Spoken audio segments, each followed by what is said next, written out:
Hi everyone, my name is Sarah Farley. I'm the tasting room manager here at ONX Winery. I'm cooking here today from Briarwood Kitchen, which is out on our estate vineyard. Today I'm going to be cooking some brunch enchiladas, or as I like to call them, brunchilladas right here. I'm going to be pairing that with our Indie Rosé. This is a rosé that's 100% Tempranillo, and it's all grapes that we grow right here on the ONX estate. I'm cooking a recipe today with the vast majority of ingredients you can find in your pantry. A lot of us are cooking at home right now, and so this is something that we're getting creative with. What I put in the filling are black beans, chopped onion, hot sauce, salt, pepper, and cheese.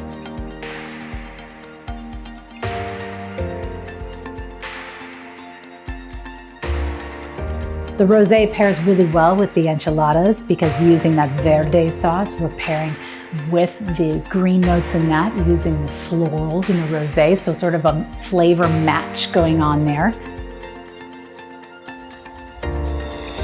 I already have the black beans in my bowl here, and I'm adding the onions into it. You probably want to do between half a cup to a cup. Now that I have the beans and the onions in here, I'm going to add in some cheese, salt, pepper, and hot sauce. If you love cheese like me, I love to put a good heaping handful in here. Your preferred hot sauce, everyone has a different heat tolerance. I love Cholula for this because I really think it helps bring out the flavor. Now we're just mixing it all together. I'll place this aside for now, and we'll use it to stuff the enchiladas when we're ready. I'm going to crack some eggs that we're going to fry up. The eggs are what put the brunch in brunchilladas. These are the local eggs from Los Osos Ranch. I'm making 12 enchiladas today, and so I'm using 4 eggs. And in a moment, we're going to be frying these up on the range. Now I'm going to scramble the eggs for the brunchilladas. I like to use grapeseed oil or sunflower oil when I scramble because it has a higher smoking point, so you can cook on some higher heat. And these beauties are ready for brunchilladas. I'm gonna put them to the side for now. We're about to fry the tortillas. I put a little 1/4-inch layer in the bottom of a small pan. It's very easy. You just pop the tortilla in. What you're looking for is for the bubbles to start appearing in the tortilla. So you can actually see here, they're already coming up. One here, here, here. And so I'm going to flip this over.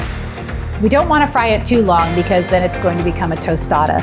But you can see almost right away that some bubbles are appearing. You guys hungry yet? Now that we have the tortillas lightly fried in the oil, the next step is to dip them in the enchilada sauce before we roll up the enchiladas. So you'll take the tortilla and just really quick dip it in the sauce. In this step, we're also going to turn on the oven so that it can heat up while we're stuffing the enchiladas. We're done on the range here, and now we have our enchilada stuffing. So I'm going to take the leftover enchilada sauce from the pan and add that in for extra flavor. There are 2 elements when you're stuffing the enchiladas. One is the filling in this bowl, and the other is the scrambled eggs. This is the fun part. So you take one, and you take a little bit of egg, and I place it about at the 3rd line and not right in the middle of the tortilla to give room to fold it over. And then a little bit of the stuffing. Then I fold it over as tightly as possible, and then give it a really good roll. Then I place it in the enchilada baking dish with the fold on top. The cheese will melt over the fold, and ultimately that will hold it together. You don't want to overfill because you'll find when you roll them, less is more.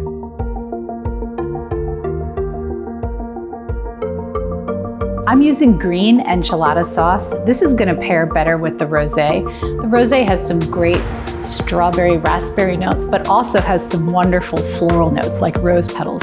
So using the red enchilada sauce is not gonna be the best pairing. I definitely recommend the green. So with this sauce, very easy.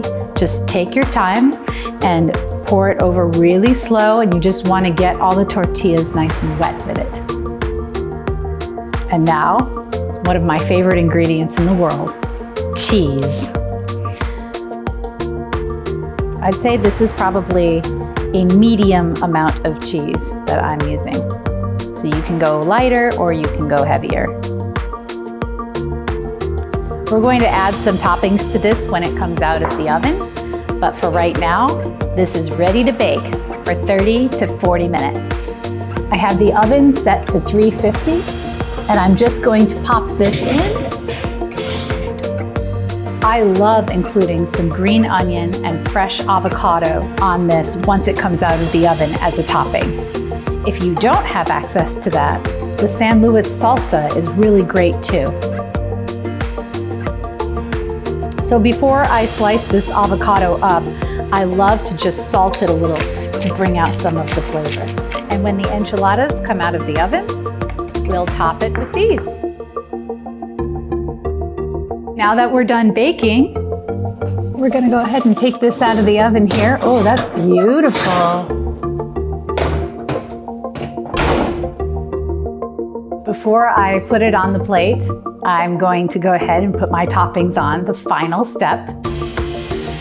So just kind of pour it over, fresh salsa. The more the better. Some avocado going across. Gosh, I can't wait to try this. And then the green onion. Here's my favorite part. We're going to plate it and try it. Look at that cheese. Okay, and now for the big reveal. Here's our brunchilladas, and I'm gonna pair them with the rosé. Here we go.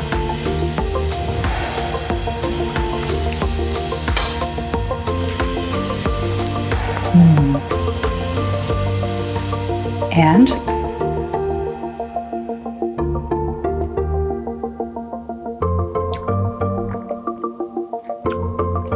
perfect pairing.